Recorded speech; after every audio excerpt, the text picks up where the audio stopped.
If you are someone that needs to make $3,000 in the next 14 days, I'm going to take you through the exact 5-step process that Gavin Speaks went through in order to generate the $3,000. And in fact, it was $3,000 monthly recurring revenue. And over the year, that's actually $36,000. And even if he doesn't make it through the whole year for whatever reason, let's say it's half the year, it's still $18,000 added to his business. And all it took was 14 days of focused work. And I'm going to take you through everything that we did. And the worst part is, or the best part is, it's actually not complicated. It's not complex. It's some of the most simple stuff. Maybe it's simple to me, but when I explained it to him, it got his brain going. It kind of unlocked a whole new dimension. So with that being said, let's get into the video. If you guys like the drawing, you might as well drop a like. So the first thing that we have to understand is YouTube is better than every other social media platform, every other lead generation platform that you could think of, whether it's cold outreach or warm outreach or DMing people on Instagram or posting on Instagram or posting on TikTok. YouTube is 98% of the time the best place to do it. And the reason is just a few simple things. Longer videos. Longer videos means more time spent. And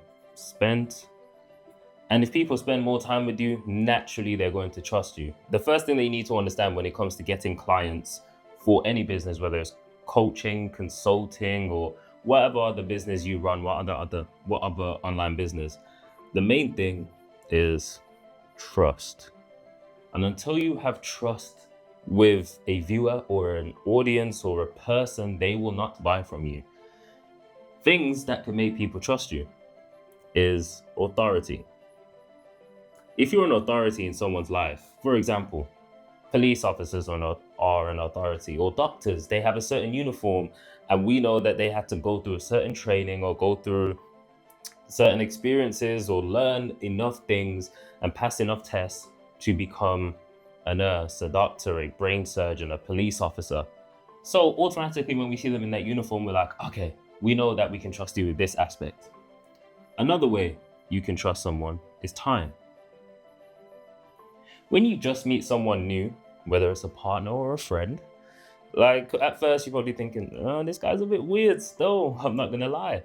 But as you spend more time with them, whether that's unintentionally or intentionally, you begin to trust them more. You share more things about yourself. And that's what time can do. And the last one is story. And story can also be broken down into relatability. Because again, you spend time with someone, you probably tell them some of your story, right? You'll tell them, how you grew up. Did you grow up in the ghetto? Like, how bad was it?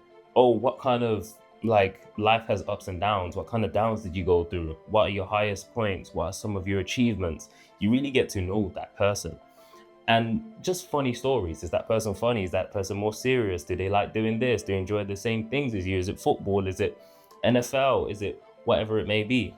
And you begin to relate to them. You begin to think, oh, that AJ guy, he likes football. Oh, that AJ guy grew up in the ghetto. Oh, AJ's been doing this for 5 years and he's really had some downs. Like when he was posting videos, no one was watching, he was getting 3 views and he quit 3 times. He sold his camera gear twice and all sorts of stuff. And now he's still here doing it. Yeah, I want to be like him. And at the end of the day, if you trust someone, I don't want to say you want to be like them, but if you're relating to someone, you are like them. All of this means you will spend your money. And that's just one point. YouTube's longer. Plus, YouTube is the second largest search engine in the world.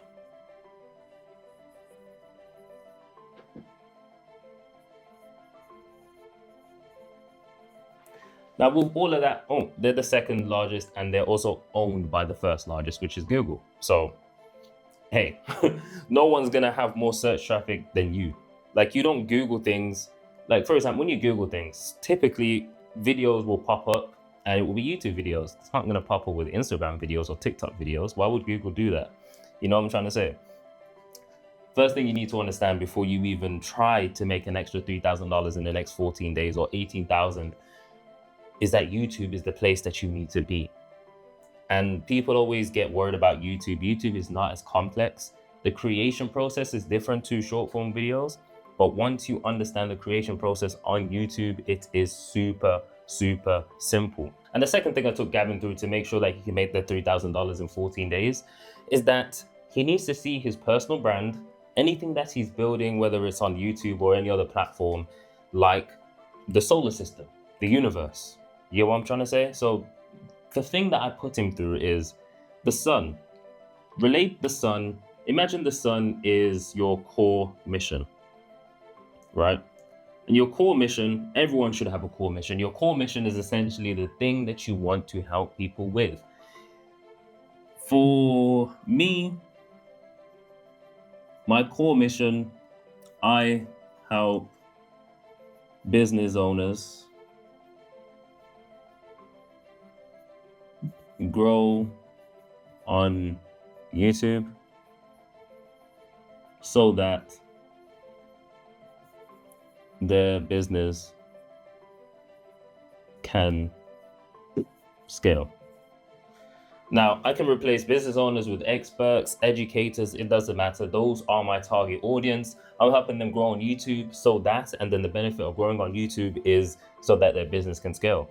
For Gavin, it was something along the lines of he helps people recognize their God vision so that they can live a fulfilled life. For you, it may be something different. For example, I help men build muscle so that they can become more confident and live longer. I don't know what your core mission may be, but see your core mission as the sun. Now, all these are planets. And because the sun is the main thing, you're going to be like, the sun is 80% of your content, right? Everything else is your interest.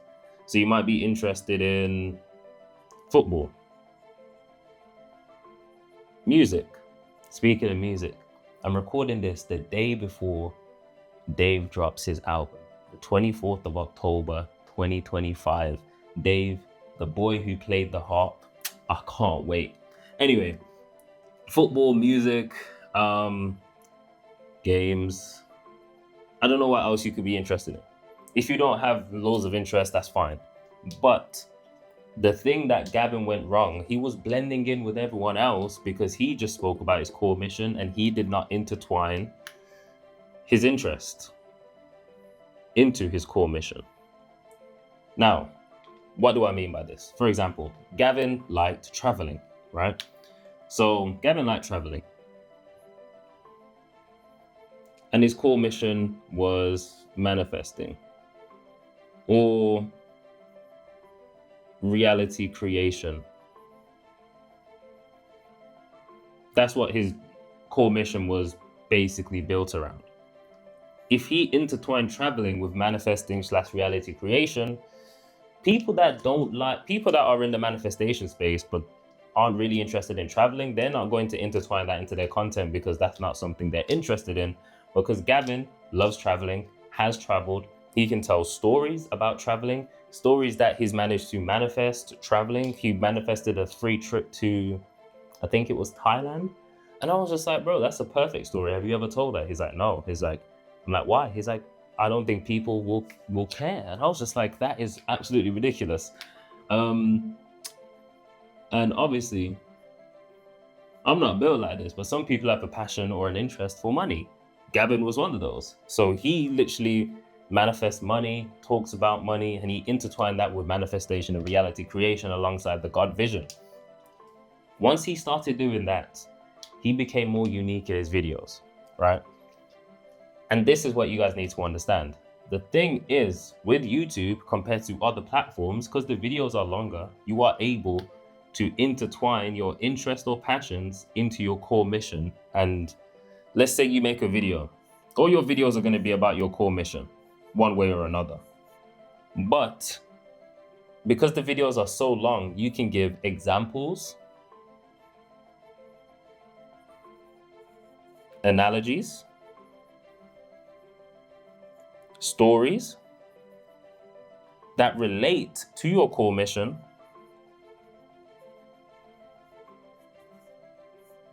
I'm just going to put CM for core mission, that relate to your core mission, but talks about your interest or passions. And at the end of the day, this is the thing that separates everyone in the online space. Alex Hormozi did $100 million launch with his book, right? And everyone can talk about, what he did for the webinar, what he did for this and that. But the main thing that got him to do that is the brand, right? So many other people could probably spit the exact same knowledge that Alex Hormozi spits. Like, the value is good. He's a seasoned business owner, is an expert, he's an absolute beast, is a monster. But the value, someone could literally watch Alex Hormozi's videos, study Alex Hormozi, learn from Alex Hormozi, and then spit the exact same information, but it won't hit the exact same because it's not Alex Hormozi. But what makes Alex Hormozi Alex Hormozi? It's not because of what he does and like his core mission. It's the things around his core mission. Alex Hormozi, where's space? Alex Hormozi loves the gym. He literally just, for his free time, he just does work. Like, that's massive. He just loves to work. Fitness, I guess that relates to the gym, but then also, he speaks about family and things that he had to go through. Failed business ventures. And he literally speaks about other things that can relate to his core mission, but it's not directly his core mission.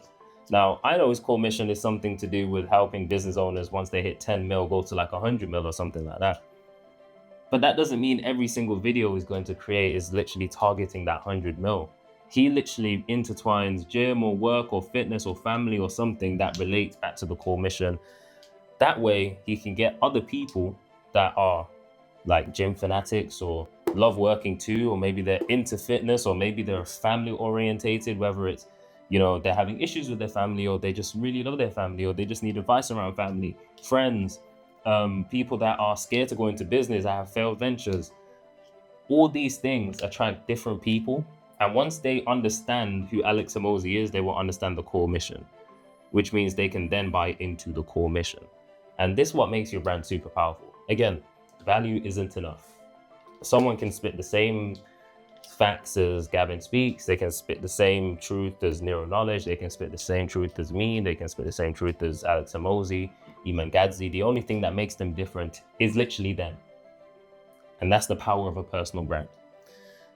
And once Gavin understood that, he was able to separate himself. And that's what made his video that he created super unique.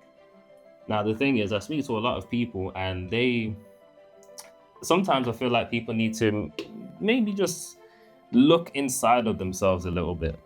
Really understand who you are, what you like doing, what you like talking about, who you actually are. So then you can express that in your videos. The third thing I made Gavin realize is the friction between his content. And this is where a lot of people go wrong. They think, okay, I'm going to start doing YouTube. I'm going to, do the highest edits possible. I'm going to really script my videos. I'm going to make sure everything's 10:10.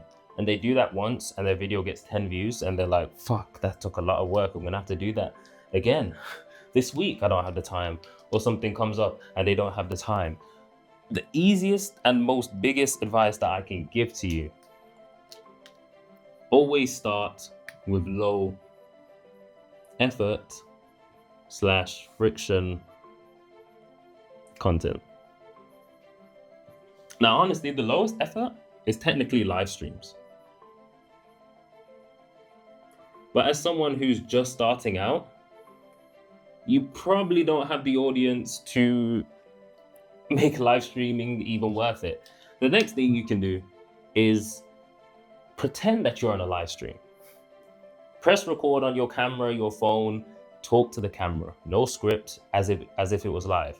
Or maybe you have a few bullet points of topics that you want to cover and talk about, and you just speak about it. Try and provide as much value as possible while making it seem as authentic as possible, because you're technically live streaming. And when there's lives, there's no cuts. So whatever you say, the mess ups that you do, the words you can't pronounce, the things that you're interested in, the things that just pop up at the top of your mind. So, fake live stream / raw videos. Oh my God.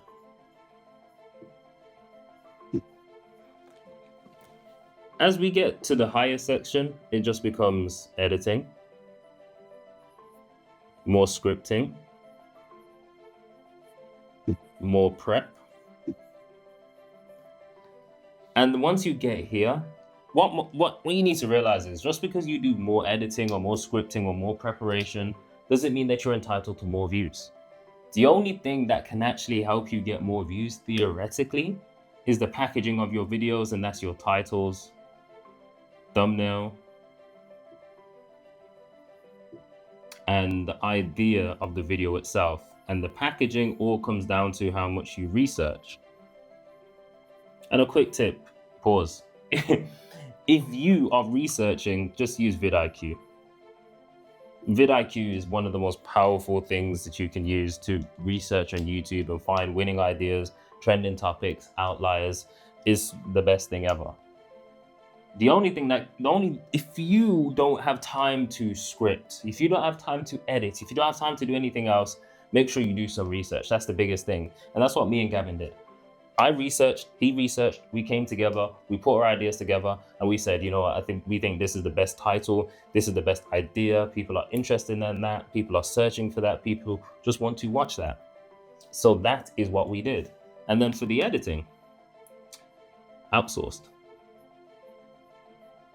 And I'll get onto why that's so important in a second. Scripting, none.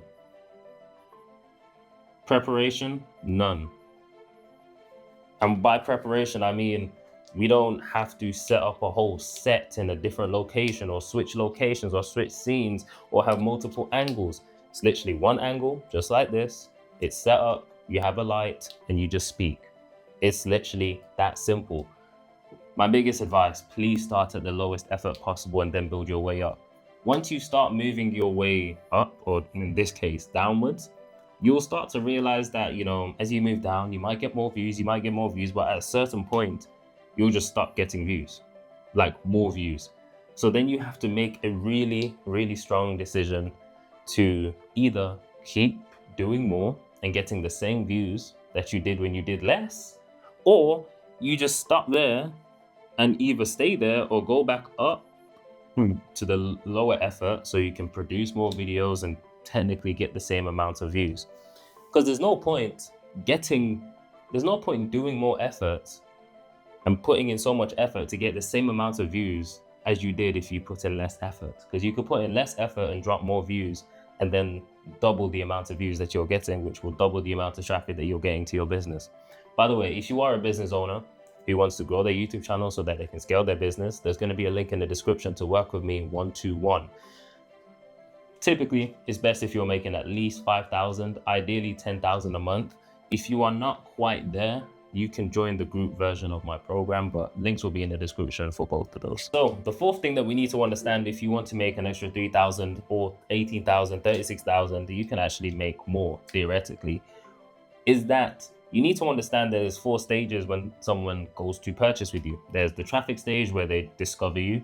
There's the landing page where they find out what your offer is. There's the sales process, whether they jump on a sales call or there's just a button to buy or join whatever it is that you're selling. Then there's the fulfillment where they actually get whatever they paid for. Now, people usually don't struggle with fulfillment. It's easy to deliver. The results may vary. Sales process. Technically, it's not that hard either.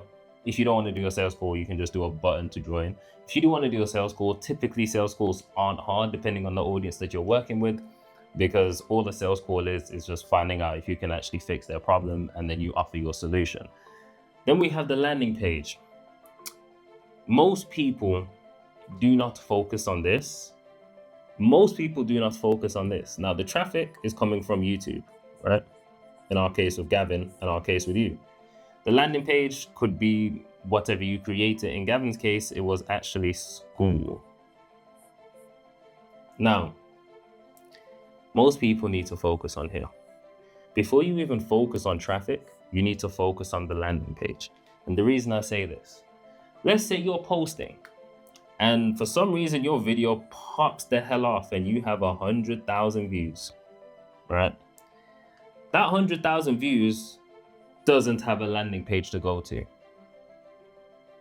The 100,000 views, from the percentage that goes to the landing page, which doesn't exist, they now have nothing that doesn't exist in the sales process, and they have nothing to be fulfilled, which means they will go to find someone else to fix their problem. And hopefully that person has a solution. In Gavin's case, we had a school. So when his video did pop off, and his video, I think, got like 70,000 views in like a week or two, that 70,000 views went to school. Obviously not all 70,000, but a few people clicked on the link. Those people went through the sales process and they actually paid to join. And those people got what they paid for, the fulfillment. Imagine if you didn't have a landing page and you're just posting, and your video pops off. Even if your video doesn't pop off and you only get like 100 views, that's still nowhere for your traffic to go, which means you're just getting traffic for no reason. Of course, people may subscribe and they'll probably come back, but what if that was the moment they needed you to fix their problem now? They were the warmest they've ever been, but you had no landing page. Put your landing page first. Make sure you have a landing page of some sort before you even start getting traffic for your business. It's one of the most simple things ever. If you have nowhere to send your traffic, you're just posting for fun and you're just being an influencer, really. And the last point is outsource when you can. The things that you can outsource, and I would recommend, there's 4 parts of content. There's the ideation, there's the scripting, there's the editing, and I would say there's the posting, right? You can outsource posting. You can outsource editing. I would not outsource your scripting. Imagine if I was doing your scripting and you are a 35-year-old business owner and you help people scale their business or you help people build muscle. What right do I have to script your videos in your field? It just doesn't make sense. Imagine someone else, they're probably younger, 18-year-old from a completely different country as you, scripting your videos. It literally doesn't make sense. And the ideation process, you can outsource this, but I would also say you need to be involved to a certain extent because you need to make sure that it aligns with you and your brand. Because if it doesn't, then you're just taking ideas from someone else and then it doesn't align with you. And it just doesn't make sense. I think everyone needs to know how to do their own ideation and research process and stuff like that. But you can outsource this. The major one I wouldn't outsource is this. And that's literally it. Gavin outsourced his editing. He done the posting. He outsourced the editing to me, but we kind of worked on that together. We didn't do scripts, so there was no need to outsource that. If anything, we just scripted the intro, which is 20, 30 seconds, if that. And that's the process that we follow. And this is what most people do. Most people that are successful outsource the editing. It's a must because it takes up the most time. It makes you anxious. When you record videos and you're like, get recorded 4 sick YouTube videos and you're like, shit, now I have to edit 4 YouTube videos. Man, they're like 40 minutes long every time. It leads to consistency issues. So outsource your stuff. And that's the end. See you later.